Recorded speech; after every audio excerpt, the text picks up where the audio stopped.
Good evening. My name is Bryce Yadon. I'm the State Policy Director here with Futurewise. We appreciate you joining us.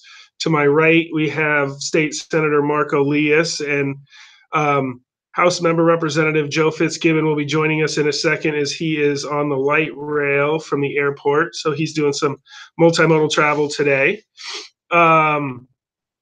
So we just really wanted to kick off the upcoming 2019 legislative session. We're about a month out. And again, this is Marko Liias. He's representing the 21st Legislative District. He is currently the Senate Floor Leader. Can you introduce yourself and say anything else you want to? Yeah, hi. Thanks for inviting me. I'm excited to be here at Futurewise to chat about what's coming up next session. I serve as the Majority Floor Leader right now in the Senate, also on the Transportation, Local Government, and Higher Education Committees. I served on Mukilteo City Council before I got to legislature and worked for the City of Mukilteo for a couple of years. So local land use is something that I spent a bunch of time on, and working at the state level to try and invest in transportation, multimodal choices, and smarter growth strategies all over the state. Good. Well, since you're still here, I'm going to kind of jump ahead a little bit and talk about and just get some feedback regarding the recent Senate elections. You guys have picked up at least 2 seats so far, and I think there's a couple more, correct? Yeah, we definitely picked up 2, and then there's 2 more that we are still counting ballots in. So here in King County, we picked up in the 30th Legislative District in Federal Way. Claire Wilson was elected there, and in the 47th District, which is down in Auburn, Kent, South King County, Mona Doss was elected there. So we're still waiting in Kitsap County and in Bellingham to hear the final results. And it's possible we could pick up as many as 4 seats, depending on how those counts go over the next week or 2. Great. And Representative Fitzgibbon just joined us. We're going to have him scooch over a little bit to join us. I just had Senator Liias introduce himself, and Representative Fitzgibbon from the 34th. Do you want to say something short about yourself? Sure. I'm Joe Fitzgibbon. I'm from the 34th District in West Seattle, White Center, Burien, and Vashon Maury Islands. And I'm the chair of the House Environment Committee. We have jurisdiction over the Growth Management Act and several other land use laws that are of interest to Futurewise supporters, I think. And yeah, I'm also a Futurewise board member, and I'm honored to spend this webinar with you. Great. And we were just also kind of mentioning that the Senate has picked up 2 seats, and the House is at 6 or 7. I didn't look. I should have looked up. We've picked up 6 or 7. Yes, that's right. Yes, there's 6 seats that we've definitely picked up, and then there's a 7th seat in the 10th district, which is all of Island County, the northwestern part of Snohomish County, and the southeastern part of Skagit County. In the 10th district, our candidate Dave Paul is currently ahead of his opponent by a little less than 200 votes. So we think that we'll still win that one, but so our majority will either be 56 or 57 seats this year. Good, good. Well, we're hoping that bodes well for some of our environmental priorities and stuff like that. But really quickly, do you want to kind of give an overview of what you want to work on this year, Senator Liias, and kind of what you are hoping to achieve?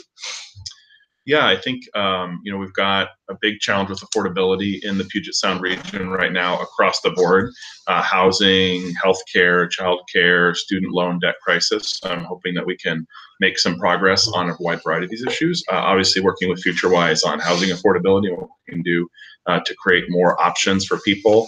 I love what Olympia's been doing on the missing middle stuff, and I'm hopeful that we can do some of that. Take a look at the work they've done there statewide. Also interested in child care affordability. What can we do to help young families that are struggling to pay for good quality child care for the kids? And then I still have student loan debt. I think, Bryce, you might have some student loan debt too. I definitely do. Joe, I think, is one of the lucky ones that does not have a ton of student loan debt. But 800,000 Washingtonians owe about $2.5 billion. So I'm hoping we can come up with some options there. And then obviously, there's a whole host of other issues we've got to grapple with, but those are some of the ones that I'm personally really interested in tackling. Good. Representative Fitzgibbon, what are yours? My big priority for the 2019 session is to keep up the fight against climate change. And unfortunately, we lost an important battle with Initiative 1631 being defeated, but that is a setback. It is not the end of the road when it comes to Washington's fight against reducing greenhouse gas emissions. There's a number of policies that I think the legislature will advance this year to fight climate change. One that I'm personally working on a lot is the low carbon fuel standard, which is a requirement that producers of transportation fuels, particularly oil refiners, gradually reduce the greenhouse gas intensity of those fuels. And if they can do that in a number of ways, but basically the policy requires that they find the most cost-effective way to reduce the greenhouse intensity of their fuels, and that could be by mixing in more biofuels with the fuels they already produce. It could mean that they buy credits from other producers of clean transportation fuels, like biodiesel producers or electric utilities, as we move towards more electric transportation.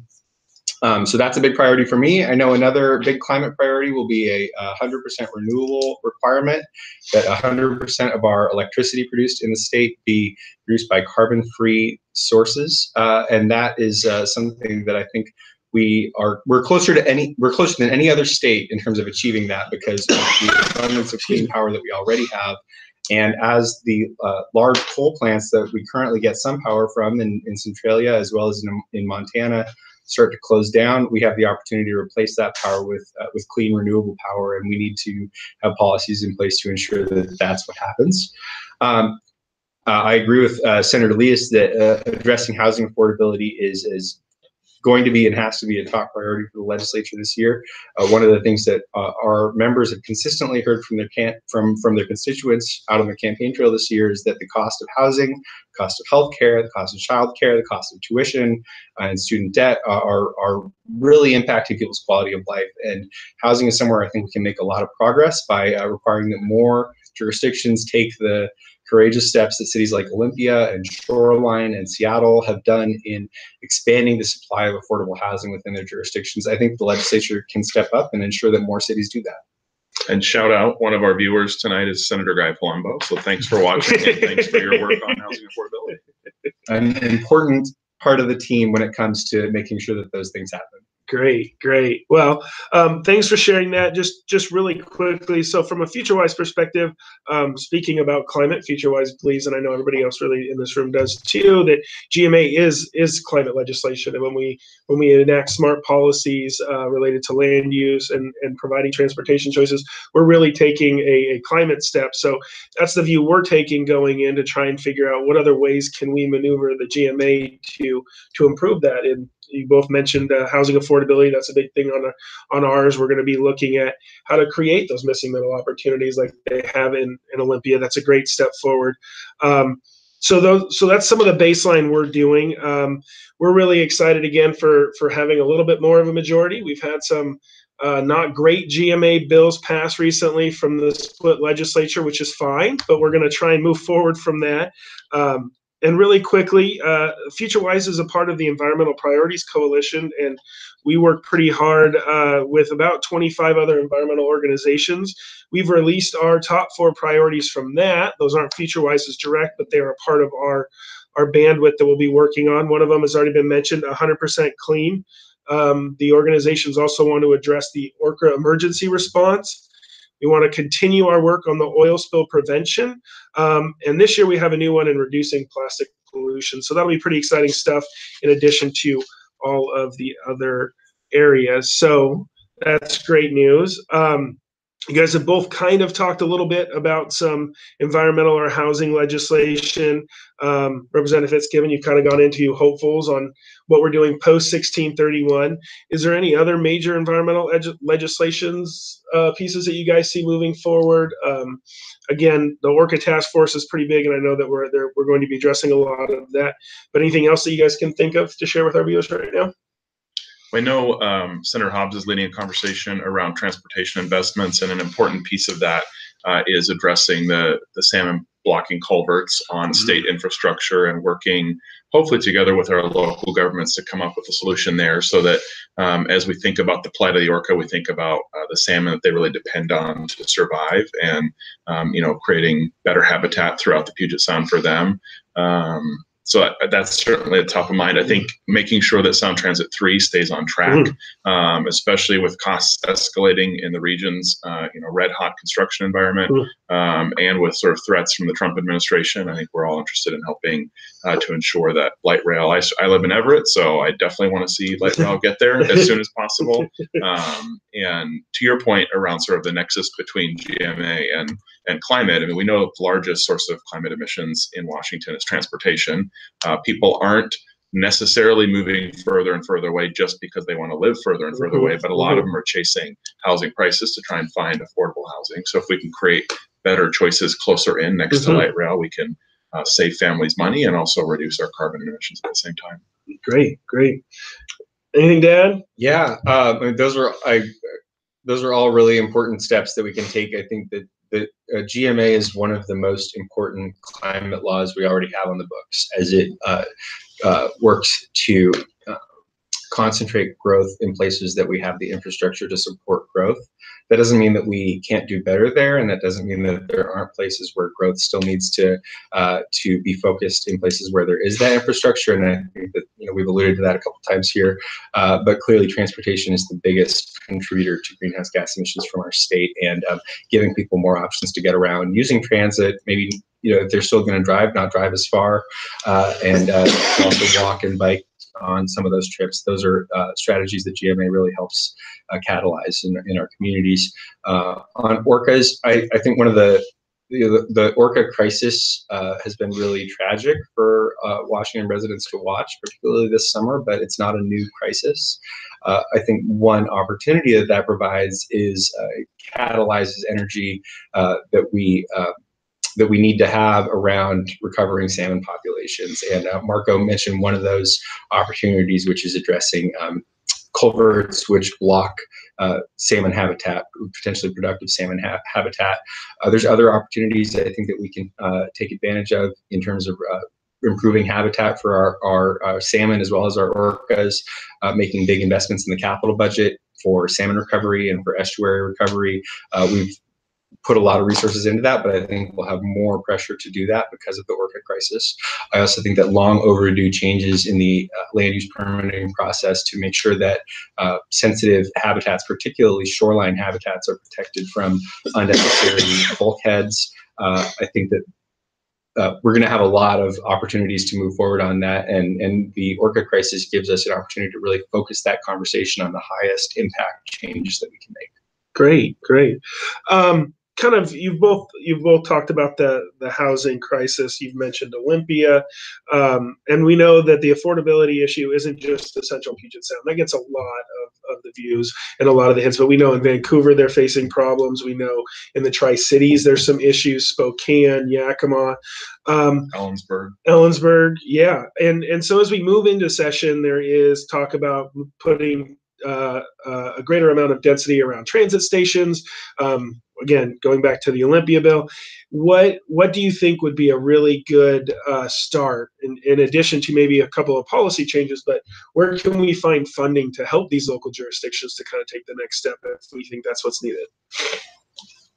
So one opportunity there is the real estate excise tax, which is a tax that currently is levied both by the state and by local governments. Local governments can use their real estate excise tax resources to fund infrastructure investments in their communities, like better parks and infrastructure to support the health of those communities. I think that we should expand local government's ability to use the real estate excise tax, particularly to build affordable housing. One of the things that we consistently hear from local governments, particularly in these high-cost areas of the state, which increasingly is most of the state, is that they need revenue streams to pay for more housing. That's something that we particularly hear in communities that are facing a homelessness crisis, which is that people experiencing homelessness have some access to emergency housing services, but to get them out of those in short-term emergency housing services like homeless shelters into longer-term, more stable placements like permanent supportive housing, particularly for people dealing with chemical dependency issues or people dealing with mental health issues, is there's just not enough units that are affordable to people in that with those income levels. There's particularly not enough units available for people looking for supportive housing who can help them work to overcome mental health and chemical dependency challenges. So I think providing real estate excise tax authority to local governments so that they can grow the supply of affordable units is a big step there. I also hope to secure more resources for the Planning and Environmental Review Fund, which is can provide grants to local governments to do upfront environmental planning, more effective environmental planning at the start of the process, rather than on a project by project basis where it both costs more and slows the increase in the number of housing units. So that's something I hope the legislature can find the resources to invest in. Great. And then, Senator, with your time at the Mukilteo City Council, what were some of the barriers that you noticed when you were trying to find a way to build more housing that maybe Futurewise can look into, or some of our folks out there? Yeah, I mean, I think that particularly for our smallest jurisdictions, the technical support and the technical capabilities aren't there. So I really like the state investment in helping with planning. In Snohomish County, our cities formed kind of a cooperative arrangement between the cities to invest in technical resources to help with affordable housing. So I think there are some jurisdictions that want to do better, but they don't necessarily have the planning expertise on their team, and they need that support. There are also some jurisdictions where I think we just need to sort of press them to think a little bit bigger and look at some of the things that Olympia has done with the missing middle, adding duplexes or adding carriage houses, detached accessory dwelling units, things like that. Could add density in really, subtle ways that you don't even realize in the neighborhood, but you're adding more affordable units for people to live in. And then I agree with Joe that we should look at more resources. And I know that Representative Robinson also had a bill around kind of taking a portion of the state sales tax and giving it to cities to help with the affordability crisis. I think we've got to pair that with some expectations, though. We know that the public sector can't build the hundreds of thousands of units that we need. So we need land use policies at the local level, particularly around transit and other infrastructure, to make sure that the private sector is also coming in. And then I think a piece of this is looking at our condo liability statutes, which Sightline did a great report kind of comparing us to Vancouver and identified that maybe our liability statutes have created an obstacle to building more condos, which are a way that some families can access affordable housing, kind of get their that first-time home buyer, first home in the marketplace. So I think we've got, as opposed to like one silver bullet, I think we have 5 or 8 or 10 things that we need to do, all paired together. And then we also should mention the Housing Trust Fund and making sure that we've got a healthy investment from that as well. So I think if we pair all of these things together, then we can really solve the sort of breadth of the crisis and recognize that in Ellensburg and Spokane and Vancouver, this problem looks a little bit different. And so we need to provide solutions that work not just in the Central Puget Sound, but that work in every community across the state. Great. So kind of transitioning to transportation, you mentioned ST3 and making sure we're protecting those investments in addition to how do we help them along. What can we do around policy to maybe in this year, because it doesn't, the budget is kind of set based off of the 2015, and so we're looking at maybe trying to find ways to expand it through commute trip reduction opportunities or smaller investments that might help. But what do you think we can be doing in the transportation realm to really tie in with the land use and the affordable housing work or the housing work we're doing this year on policy? What do we think that we can maybe move, or ideas that we could have? I mean, I think we as a state still invest a very small portion of our budget in transit statewide. Most states spend about 20% of their transportation dollars on transit. We spend like 2 or 3%. Yep. So I think that upping the state's investment creates those high capacity corridors where then you can site housing around. I also think we need to continue to have a conversation about high-speed rail and like, is there another more long-term connection we can build also around connecting Vancouver and Seattle and Portland. So I think that we need sort of short and long-term discussions. In the short term, how do we help Metro and Community Transit and Pierce Transit build more bus rapid transit? How do we help keep Sound Transit 3 on track? And then in the long term, what can we do to create alternatives for folks that need to do even the intercity trips, that they can do that in a more carbon neutral way than aircraft do right now. Are there any policies you want to see move forward this year? Yeah, one policy I'll be working on this year, which is going to be really critical for Seattle in particular. Seattle faces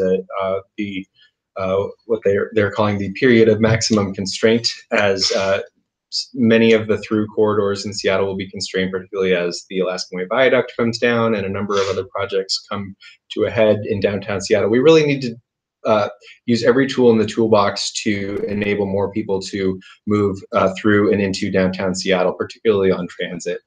We already see most people that are coming to downtown Seattle for work are coming on transit, but those buses are still stuck in traffic a lot of the time. And an important tool that the city doesn't currently have to keep people and buses moving is cameras to enforce bus lanes. And I'll tell you, being a West Seattle resident, coming into downtown Seattle on the C line, it is pretty much a daily occurrence to be on Avalon Way or to be on the West Seattle Bridge or to be on State Route 99 and have single occupancy vehicles driving in the bus lanes, which makes it very difficult for buses to stay on schedule. It's also very difficult currently for police officers to enforce those bus lanes, given how difficult it is to pull somebody over in a fast moving traffic environment. And so bus lane enforcement cameras would be a really important part of the strategy to make sure that people are respecting bus lanes and keeping most people who are moving through that corridor moving faster. That's not something that Seattle's currently able to do, and I know that particularly in West Seattle, but I know also in other parts of Seattle, having those tools will make sure that people respect the law and respect the bus lanes and keep transit moving and ultimately save taxpayer dollars by keeping buses from being stuck in traffic. Great, great. So a couple of easier questions, and these are more for trying to figure out how we can get our folks and our supporters to get in touch with you. Obviously, Futurewise sends out action alerts, but we know a lot of these people actually just are interested in legislation. So when are key times that they should be reaching out to you in regards to legislation to move along or pass along ideas that they might have to you if they're from your districts? How do you guys like to organize that stuff? I mean, I would say that, the earliest the feedback, that people can share feedback with us, the better. Once we're in the legislative session, we're really dealing with proposals that have been kind of thought through ahead of time. And so if a brand new idea shows up in January, February, it's pretty tough in the scope of a really fast moving session to get it serious consideration. So kind of now through the end of the year is really a good time to share some of those ideas. When it comes to bills that are already in progress, again, the earlier, once the bill is introduced and you see the language and you have ideas, that's the best time to share that feedback. And then we have a public hearing process, which obviously, Bryce, you come and participate on behalf of Futurewise, but we also get a lot of electronic feedback about those bills by email. In the Senate, we have the ability for remote testimony, so folks can't come to Olympia but have some particular feedback, particularly because I know some of your members are land use experts. If they've got really detailed feedback to share, there is that opportunity for remote testimony as well. And then, just sort of staying in touch by email. These days, that's a really effective way to share feedback kind of in real time. Well, great. Yeah, I mean, I agree. Email is for me the best way to stay in touch. It's the easiest way to see messages coming in as they come in. It's the quickest way for us to be able to respond. And I totally agree with Marko that the earlier the better. The feedback that you have, we get it now. We have more time to work through questions and make sure that our policies are well considered. I would also say that no matter where you live, you have an opportunity to build a relationship with your legislators and to let them know that you're somebody who cares about land use and cares about smart policies. And if you don't live in my district or in Marko's district, you still have 3 legislators who want to hear from you and want to know you and want to know what your concerns are. And this is a great time of year for you to set up those meetings and get to know those legislators and make sure that you're paying attention to the choices that they make when these tough bills come up for their support in the session. Great. Well, it's been entertaining and fun. It's nice to sit on this side. I got to ask you guys questions. You're always asking me questions, so it'll be back to normal in about a month or so. We do appreciate you guys coming. This is hopefully the first of many we'll be doing as the years roll by. So with that, we appreciate everybody joining us. We want to make sure that you have signed up for our email list so you can get our action alerts when we're helping them push legislation along. And many of you found us on Twitter, but make sure you're following us on Facebook and Twitter. In addition, I will be at the Urbanist Monthly Meetup on December 11th, sharing further details on the Futurewise legislative priorities for 2019. So again, we appreciate it, and we look forward to talking to you all soon.